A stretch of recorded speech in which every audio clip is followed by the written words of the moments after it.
रामायण केवल एक धार्मिक ग्रंथ नहीं है, बल्कि यह जीवन जीने की सही राह दिखाने वाला महाकाव्य भी है। इसमें विभिन्न पात्रों के जीवन से हमें कर्तव्य, त्याग, भक्ति और नीति जैसी महत्वपूर्ण बातें सीखने को मिलती हैं।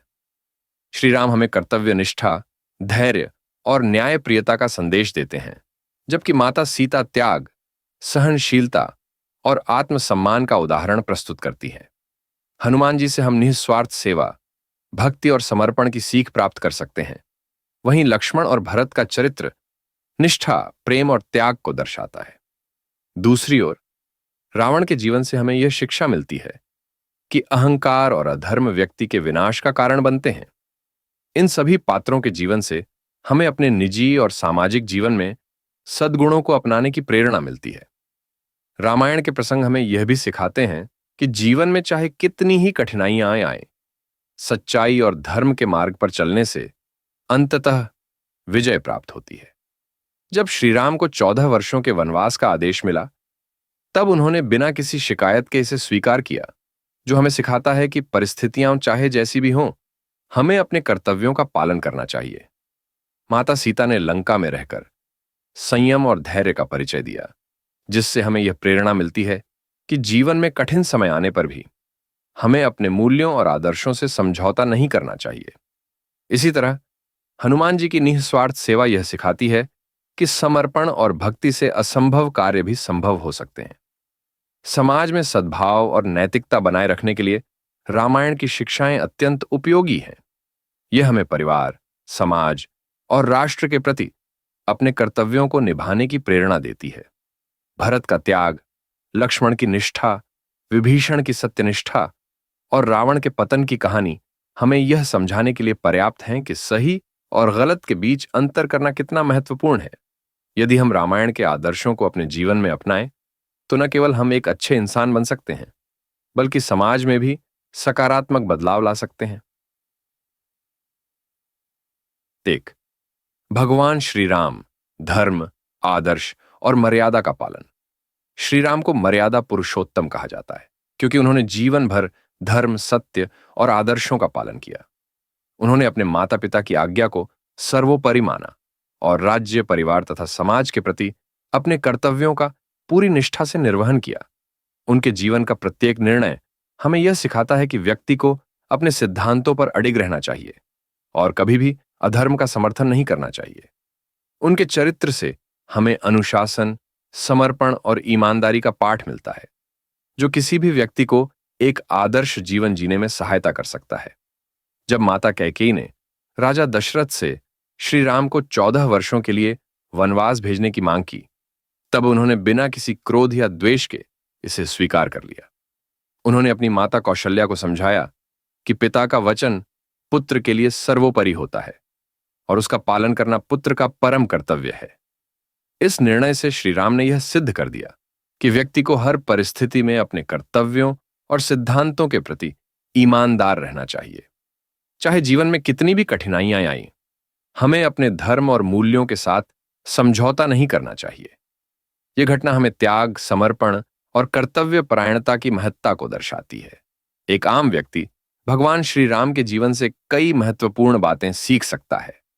सबसे पहले, हमें अपने कर्तव्यों का पूरी निष्ठा से पालन करना चाहिए, चाहे परिस्थितियां कितनी भी कठिन क्यों ना हो। दूसरा, हमें हर संकट के समय धैर्य और सहनशीलता बनाए रखनी चाहिए, क्योंकि जल्दबाजी में लिए गए निर्णय अक्सर गलत साबित होते हैं। तीसरा, हमें हमेशा सत्य का साथ देना चाहिए और कभी भी अपने मूल्यों से समझौता नहीं करना चाहिए। श्रीराम का जीवन हमें दिखाता है कि यदि हम सही मार्ग पर चलते हैं, तो अंततः हमें सफलता और सम्मान अवश्य प्राप्त होगा। साक्ष्य, माता सीता, धैर्य, आत्मसम्मान और त्याग। माता सीता न केवल एक आदर्श पत्नी थीं, बल्कि नारी शक्ति और आत्मसम्मान की प्रतिमूर्ति भी थीं। उनके जीवन में अनेक कठिनाइयां आईं, लेकिन उन्होंने कभी भी अपने धैर्य और आत्मसम्मान को नहीं खोया। जब उन्हें राजा जनक के यहां पाया गया, तभी से उनका जीवन कई परीक्षाओं से भरा रहा। राजमहल की सुख सुविधाओं से लेकर वनवास के कठिन समय तक उन्होंने हर परिस्थिति में धैर्य और साहस का परिचय दिया। एक आदर्श नारी की तरह उन्होंने पति के साथ वनवास स्वीकार किया और हर संघर्ष का सामना बिना किसी शिकायत के किया। उनका जीवन यह सिखाता है कि कठिन परिस्थितियों में भी मनोबल बनाए रखना चाहिए और कभी भी अपने मूल्यों से समझौता नहीं करना चाहिए। जब रावण ने माता सीता का हरण कर उन्हें लंका ले गया, तब उन्होंने अपनी इच्छाओं और मूल्यों के साथ समझौता करने से इनकार कर दिया। रावण ने उन्हें महल के सारे सुख साधन देने का प्रयास किया, लेकिन उन्होंने अशोक वाटिका में रहना स्वीकार किया, जहां उन्हें अनेक कष्ट झेलने पड़े। नारी सम्मान और आत्मसम्मान की रक्षा के लिए उन्होंने दृढ़ संकल्प दिखाया और कभी भी रावण के सामने झुकी नहीं। यह उनके चरित्र की दृढ़ता को दर्शाता है कि किसी भी परिस्थिति में आत्मसम्मान को बनाए रखना कितना आवश्यक है। यह घटना हमें सिखाती है कि चाहे परिस्थिति कितनी भी कठिन क्यों ना हो, हमें अपने सिद्धांतों और आत्मसम्मान के साथ समझौता नहीं करना चाहिए। आम आदमी माता सीता के जीवन से कई महत्वपूर्ण बातें सीख सकता है। पहला, जीवन में कितनी भी कठिनाइयां आए, धैर्य बनाए रखना चाहिए, क्योंकि हर कठिन समय के बाद अच्छा समय आता ही है। दूसरा, आत्मसम्मान को बनाए रखना बेहद जरूरी है, चाहे हालात कितने भी विपरीत क्यों ना हो। जब कोई गलत चीजों के लिए दबाव डाले, तो मजबूती से अपने मूल्यों पर टिके रहना चाहिए। तीसरा, माता सीता का जीवन यह भी सिखाता है कि परिवार और रिश्तों के प्रति समर्पण जरूरी है। सच्चे प्रेम और त्याग से ही रिश्ते मजबूत बनते हैं। अगर हम उनके आदर्शों को अपने जीवन में अपनाएं, तो हर चुनौती का सामना कर सकते हैं और एक संतुलित तथा सम्मानजनक जीवन जी सकते हैं। 3. लक्ष्मण, निष्ठा और सेवा भाव। लक्ष्मण का चरित्र निष्ठा, त्याग और सेवा भाव का प्रतीक है। वे अपने बड़े भाई श्री राम के प्रति अत्यधिक प्रेम और सम्मान रखते थे और उनके हर सुख दुख में सहभागी बने। लक्ष्मण ने अपने राजसी जीवन का त्याग कर श्री राम और माता सीता के साथ वनवास जाना स्वीकार किया। उन्होंने कठिन परिस्थितियों में भी धैर्य और आत्मसंयम बनाए रखा और अपने परिवार के प्रति पूर्ण समर्पण का परिचय दिया। उनका जीवन यह सिखाता है कि सच्चा प्रेम और निष्ठा तभी सार्थक होते हैं जब वे स्वार्थ रहित हों। लक्ष्मण ने 14 वर्षों तक वन में श्री राम और माता सीता के साथ रहकर हर कठिनाई का सामना किया। वे न केवल श्री राम की सेवा में तत्पर रहे, बल्कि माता सीता की रक्षा के लिए भी सदैव सतर्क रहे। जब रावण ने माता सीता का हरण किया, तो लक्ष्मण ने श्री राम के साथ मिलकर उन्हें बचाने के लिए हर संभव प्रयास किया। इसके अलावा उन्होंने युद्ध में अपनी वीरता और कर्तव्य निष्ठा का परिचय दिया। मेघनाद के साथ हुए युद्ध में वे गंभीर रूप से घायल हो गए, लेकिन फिर भी उन्होंने अपने कर्तव्यों से मुंह नहीं मोड़ा। उनका यह समर्पण हमें यह सिखाता है कि किसी भी स्थिति में अपने कर्तव्य से पीछे नहीं हटना चाहिए। एक आम आदमी लक्ष्मण के चरित्र से कई महत्वपूर्ण बातें सीख सकता है। सबसे पहले, हमें अपने परिवार के प्रति प्रेम और निष्ठा बनाए रखनी चाहिए और हर परिस्थिति में उनके साथ खड़ा रहना चाहिए। दूसरा, हमें सेवा भाव से कार्य करना चाहिए और निस्वार्थ भाव से दूसरों की मदद करनी चाहिए। तीसरा, हमें अपने कर्तव्य को पूरी निष्ठा और ईमानदारी से निभाना चाहिए, चाहे परिस्थितियां कितनी भी कठिन क्यों ना हो। लक्ष्मण की तरह यदि हम भी अपने उत्तरदायित्वों को पूरी निष्ठा और समर्पण के साथ निभाए, तो न केवल हमारा जीवन सफल होगा, बल्कि हम समाज में भी एक सकारात्मक उदाहरण स्थापित कर सकते हैं। 4. भरत, त्याग और भाईचारे की मिसाल।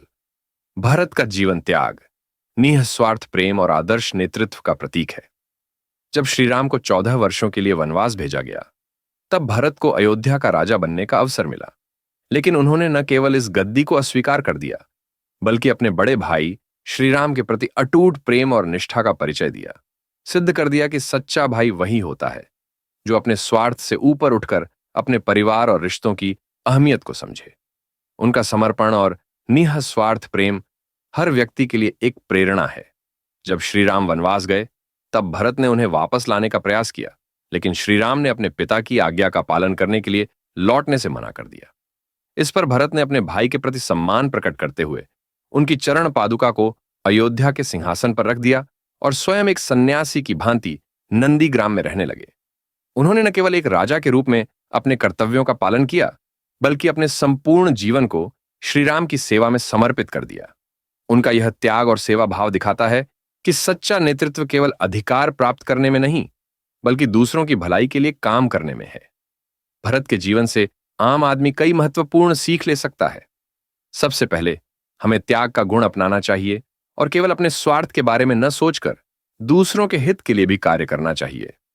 दूसरा, सच्चे नेतृत्व की भावना रखनी चाहिए, जिसमें प्रमुखता केवल सत्ता प्राप्त करने की नहीं, बल्कि सेवा करने की होनी चाहिए।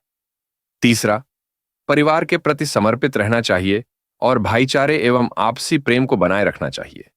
यदि हम इन गुणों को अपने जीवन में अपनाएं, तो न केवल हमारा व्यक्तिगत जीवन सुखद होगा, बल्कि समाज भी अधिक सौहार्दपूर्ण बनेगा। 5. हनुमान, भक्ति, शक्ति और विनम्रता का संगम। हनुमान जी भक्ति, शक्ति और विनम्रता के अद्भुत उदाहरण हैं।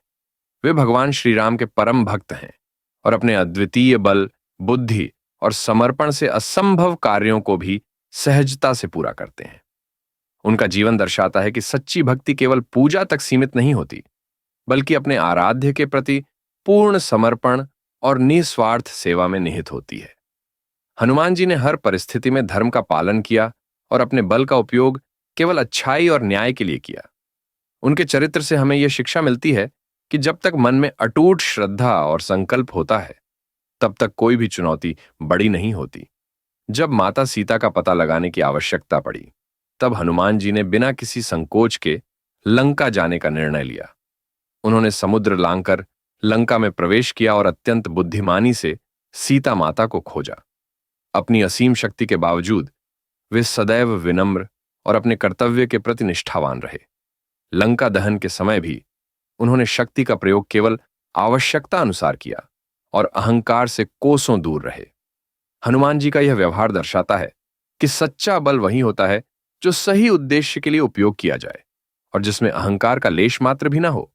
आम आदमी हनुमान जी के जीवन से कई महत्वपूर्ण बातें सीख सकता है। पहला, हमें ईश्वर में अटूट विश्वास रखना चाहिए, क्योंकि आस्था और भक्ति से असंभव को भी संभव बनाया जा सकता है। दूसरा, चाहे हमारे पास कितनी भी शक्ति और ज्ञान क्यों ना हो, हमें हमेशा विनम्र रहना चाहिए और अपने अहंकार पर नियंत्रण रखना चाहिए। तीसरा, हमें हर कार्य पूरी निष्ठा और मेहनत से करना चाहिए, क्योंकि सच्ची सफलता उसी को मिलती है जो अपने कर्तव्य को पूरी लगन से निभाता है। हनुमान जी का जीवन हमें सिखाता है कि भक्ति, शक्ति और विनम्रता का सही संतुलन हमें सच्ची सफलता और आत्मसंतोष की ओर ले जाता है। 6. विभीषण, सत्य और नीति का पालन। विभीषण हमें यह सिखाते हैं कि सत्य और धर्म का पालन करना सबसे महत्वपूर्ण होता है, चाहे परिस्थितियां कितनी भी कठिन क्यों ना हो। वे रावण के भाई होने के बावजूद अधर्म का साथ देने को तैयार नहीं हुए। जब रावण ने माता सीता का अपहरण किया और श्री राम के विरोध में युद्ध का निर्णय लिया, तब विभीषण ने उसे समझाने की पूरी कोशिश की। उन्होंने रावण को बार बार चेताया कि वह अपने अहंकार को त्याग कर श्री राम से क्षमा मांगे और माता सीता को लौटा दे। लेकिन जब रावण ने उनकी बात नहीं मानी, तो विभीषण ने यह समझ लिया कि धर्म का पक्ष लेने के लिए उन्हें अपने ही परिवार के विरुद्ध जाना होगा। यह निर्णय उनके लिए आसान नहीं था, लेकिन उन्होंने सत्य और नीति का साथ देने का संकल्प लिया और श्रीराम की शरण में चले गए। विभीषण का यह निर्णय हमें यह सिखाता है कि सच्चा धर्म केवल परिवार या समाज के अनुरूप चलने में नहीं, बल्कि सही और गलत के बीच स्पष्ट रूप से भेद करने में है। एक आम इंसान को भी अपने जीवन में इस सीख को अपनाना चाहिए। यदि हमारे परिवार या मित्र कोई गलत कार्य कर रहे हैं, तो हमें उनका अंध समर्थन करने के बजाय उन्हें सही रास्ता दिखाने का प्रयास करना चाहिए। यदि वे फिर भी न समझें, तो हमें अपने नैतिक मूल्यों से समझौता नहीं करना चाहिए और सत्य के मार्ग पर अडिग रहना चाहिए। विभीषण का जीवन यह संदेश देता है कि कभी-कभी हमें अपने आत्मीय जनों के विरोध में भी खड़ा होना पड़ सकता है, लेकिन अंततः सत्य और न्याय की जीत होती है। आम जीवन में हमें विभीषण से यह सीख मिलती है कि हमें हमेशा सत्य और न्याय का साथ देना चाहिए, चाहे परिस्थितियां कितनी भी प्रतिकूल क्यों ना हो। यदि हमारे आसपास कोई अन्याय कर रहा है, तो हमें उसका विरोध करना चाहिए और धर्म के मार्ग पर चलना चाहिए। कभी-कभी सत्य का साथ देने पर हमें अपनों से भी विरोध झेलना पड़ सकता है, लेकिन अंत में सत्य और नीति की ही जीत होती है। विभीषण के जीवन से हमें यह प्रेरणा मिलती है कि मर्यादा और सिद्धांतों को प्राथमिकता देना चाहिए और सही मार्ग पर अडिग रहना चाहिए। 7, रावण, अहंकार का पतन। रावण एक महान विद्वान, शिव भक्त और शक्तिशाली राजा था, लेकिन उसका अहंकार ही उसके पतन का मुख्य कारण बना। उसने अपनी शक्ति और ज्ञान का अहंकार कर लिया और धर्म के मार्ग से भटक गया। उसे यह विश्वास हो गया कि वह अजेय है और कोई भी उसे पराजित नहीं कर सकता। इसी अहंकार के कारण उसने माता सीता का अपहरण किया, जो न केवल अधर्म था बल्कि उसके विनाश का भी कारण बना। रावण को कई बार चेताया गया, फिर भी उसने अपने घमंड में किसी की बात नहीं सुनी। अंततः श्रीराम के साथ युद्ध में रावण पराजित हुआ और उसका समूचा कुल नष्ट हो गया। यह हमें यह सीख देता है कि चाहे व्यक्ति कितना भी शक्तिशाली क्यों ना हो, यदि वह अहंकार में डूब जाता है और गलत रास्ते पर चलता है तो उसका पतन निश्चित है। रावण के जीवन से हमें यह भी सीखने को मिलता है कि लालच और वासना में आकर ले गए गलत निर्णय हमें गंभीर परिणामों की ओर ले जाते हैं। जब उसने माता सीता को अपहरण किया तो उसने अपने ही राज्य और परिवार को संकट में डाल दिया। यदि वह अपने ज्ञान और शक्ति का सही उपयोग करता और धर्म के मार्ग पर चलता तो उसका अंत इतना भयंकर न होता। विभीषण, मंदोदरी और कई अन्य लोगों ने उसे चेताया कि वह अधर्म कर रहा है, लेकिन उसने उनकी बातों को अनदेखा कर दिया। उसका यह व्यवहार बताता है कि जब व्यक्ति अपने गलत निर्णयों को सुधारने का अवसर होने के बावजूद अहंकार में डूबा रहता है तो उसे भयंकर परिणाम भुगतने पड़ते हैं। एक आम आदमी रावण के जीवन से कई महत्वपूर्ण बातें सीख सकता है। सबसे पहले, हमें अहंकार से बचना चाहिए और अपने ज्ञान व शक्ति का सही दिशा में उपयोग करना चाहिए। दूसरा, हमें लालच और वासना जैसे बुरे विचारों से दूर रहना चाहिए, क्योंकि ये हमारे पतन का कारण बन सकते हैं। तीसरा, हमें अपने परिवार और शुभ चिंतकों की सलाह को गंभीरता से लेना चाहिए। जब विभीषण और मंदोदरी ने रावण को चेताया तो उसने उनकी बातों को अनसुना कर दिया, जिससे उसका अंत हो गया। यदि हम अपने जीवन में सही सलाह मानें और गलत रास्तों से बचें तो हम बड़ी समस्याओं से बच सकते हैं और एक सफल जीवन जी सकते हैं। निष्कर्ष, रामायण के पात्र हमें जीवन के हर क्षेत्र में सही दिशा दिखाते हैं। श्री राम से हमें आदर्श और मर्यादा का पालन करने की शिक्षा मिलती है, जिससे हम अपने कर्तव्यों को पूरी ईमानदारी से निभाना सीख सकते हैं। माता सीता से धैर्य और आत्मसम्मान का पाठ मिलता है, जो हमें कठिन परिस्थितियों में भी सही निर्णय लेने की शक्ति देता है। लक्ष्मण का निस्वार्थ प्रेम और निष्ठा हमें रिश्तों को मजबूत बनाने की प्रेरणा देता है। भरत का त्याग हमें दिखाता है कि सत्ता और लालच से बढ़कर सच्चा प्रेम और कर्तव्य होता है। हनुमान जी की भक्ति और सेवा भावना हमें सिखाती है कि बिना स्वार्थ के सेवा करना ही सच्ची भक्ति होती है। रामायण केवल एक धार्मिक ग्रंथ नहीं है, बल्कि यह जीवन जीने की एक कला सिखाता है। विभीषण से हमें सत्य और न्याय के मार्ग पर चलने की प्रेरणा मिलती है, चाहे परिस्थितियां कैसी भी हों। वहीं रावण का अहंकार हमें यह सिखाता है कि ज्ञान और शक्ति के बावजूद अगर हम अपने अहंकार को नियंत्रित नहीं करते तो उसका परिणाम विनाशकारी हो सकता है। इन पात्रों की कहानियां हमें यह समझने में मदद करती हैं कि अच्छे गुणों को अपनाने से जीवन सुखमय बनता है, जबकि बुरे गुणों से पतन होता है। यदि हम रामायण की इन शिक्षाओं को अपने जीवन में अपनाएं तो हम न केवल एक बेहतर इंसान बन सकते हैं, बल्कि समाज और परिवार के लिए भी आदर्श प्रस्तुत कर सकते हैं। ये सीखें हमें यह बताती हैं कि जीवन में सच्ची सफलता केवल धन और शक्ति से नहीं, बल्कि अच्छे चरित्र, निष्ठा, त्याग, भक्ति और सच्चाई के मार्ग पर चलने से मिलती है। इस महाकाव्य में निहित शिक्षाएं हर युग में प्रासंगिक हैं और हमें हर परिस्थिति में सही निर्णय लेने की प्रेरणा देती है। आपने इस ऑडियो बुक को सुनने के लिए समय निकाला, यह हमारे लिए बहुत खुशी की बात है। अगर आपको यह वीडियो पसंद आया हो तो लाइक, शेयर और सब्सक्राइब करना ना भूलें। हमारे चैनल पर आपको मिलेंगी प्रेरणादायक कहानियां, साहित्यिक कृतियां, आत्म सुधार की पुस्तकें और ढेर सारी ज्ञानवर्धक ऑडियो बुक्स। अगर आप चाहते हैं कि हम किसी खास किताब की ऑडियो बुक बनाएं तो कमेंट सेक्शन में हमें जरूर बताएं। आपकी राय हमारे लिए बहुत महत्वपूर्ण है। नए वीडियो की अपडेट्स के लिए बेल आइकन दबाएं। धन्यवाद। फिर मिलेंगे एक नई ऑडियो बुक के साथ। सुनते रहिए, सीखते रहिए।